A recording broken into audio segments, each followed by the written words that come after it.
France va de nouveau reconquérir l'Afrique. Nous sommes les démons de Macron. Maintenant, c'est notre pays. Ils sont nombreux. Je n'ai plus de munitions. As-tu besoin de renfort, mon ami?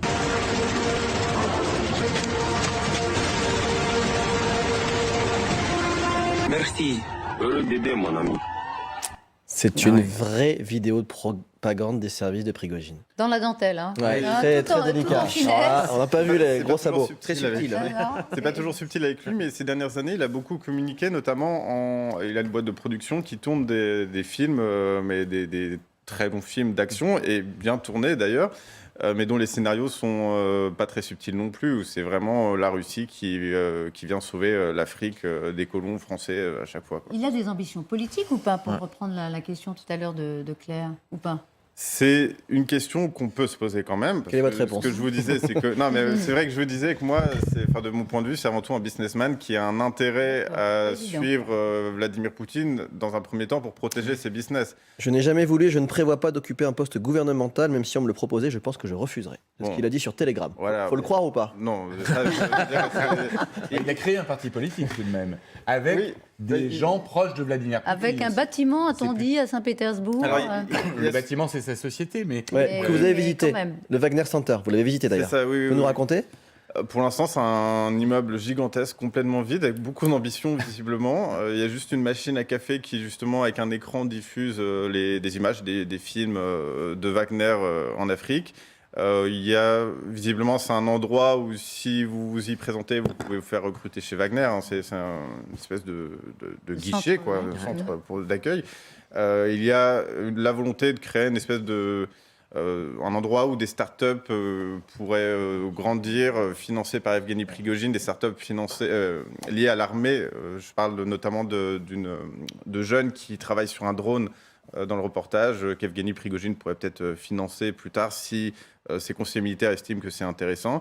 Et puis, il y a un autre étage dans lequel ils ont créé une espèce de rédaction, newsroom, je ne sais pas comment appeler ça, où vous avez plein de tables avec des noms de médias qui sont posés dessus. Et moi, quand j'y suis allé, il y avait personne. Il y avait les noms des médias, mais il y avait personne. Et apparemment, des gens qui tiennent des chaînes Telegram ou des sites internet d'information, ils travaillent. Et C'est le Cyberfront Z, c'est ça? voilà. C'est quoi ça, le Cyberfront Z? C'est une chaîne Telegram qui est Très influente. très influente, très connue, bien sûr pour sa désinformation, pour sa propagande anti-ukrainienne, et qui diffuse des contre-feux à chaque fois qu'il y a ce que nous on considère comme étant des crimes de guerre russes. Eux vont y diffuser une théorie parallèle, on va dire. Il vous fascine, ce personnage? Pardon. Oui. Moi, en fait, je me suis lancé dans ce sujet en partant de Saint-Pétersbourg comme correspondant en Russie. Moi, c'est une ville que j'adore. Et en fait, à chaque fois que j'y vais, j'entends des anecdotes sur Prigojine. Il a acheté tel ou tel restaurant, ce truc-là, c'est à lui aussi. Et donc, il y a un moment, je me suis dit, je vais m'intéresser au Saint-Pétersbourg de Prigojine. C'est pour ça qu'on y parle beaucoup de Saint-Pétersbourg dans tout ça. Qui est la même ville que Poutine d'ailleurs. C'est ça.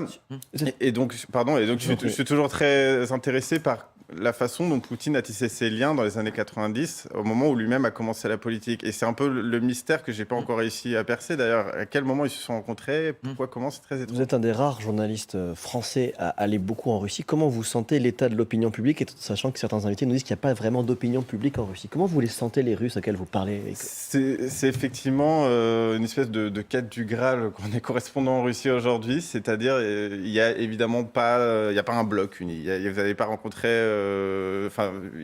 tous les Russes vont vous dire une chose différente, selon que vous soyez russe ou étranger, journaliste ou pas journaliste, dans la rue ou dans sa cuisine. Donc moi, Qu'est-ce qui vous frappe? Mais ce qui me frappe, c'est que déjà, la politique a toujours été présentée quelque chose de sale en Russie. Et donc, de toute façon, on ne parle pas ouvertement de politique. C'était déjà le cas avant la guerre. Et donc, je dis ça pour rigoler à chaque fois, mais moi, je mène des interrogatoires du FSB quasiment à chaque fois que je rencontre des Russes. Parce que moi, mon objectif, donc je parle des heures avec eux, mon objectif, c'est de me faire inviter chez eux. Parce que je sais très bien que tant que je ne suis pas chez eux dans leur cuisine, éventuellement à boire un petit verre, Une petite vodka? Voilà, je sais qu'on ne parlera pas de guerre, qu'on ne parlera pas de politique et que j'apprendrai rien. Mais c'est très compliqué. Elle se retourne ou pas l'opinion publique contre lui? C'est la dernière question, on a quelques secondes. Non, pas particulièrement. Et en fait, il y a même cette tendance, je pense, à se sentir un peu humilié par la situation et donc à par défaut resserrer les rangs derrière le président russe. Merci beaucoup, Paul Gogo. Infiniment. Et on recommande beaucoup de Society. questions, mais voilà. Passionnant. Beaucoup de Lire questions, mais il faut lire l'autre. Society, du coup. Merci à tous. Merci Paul Gogo.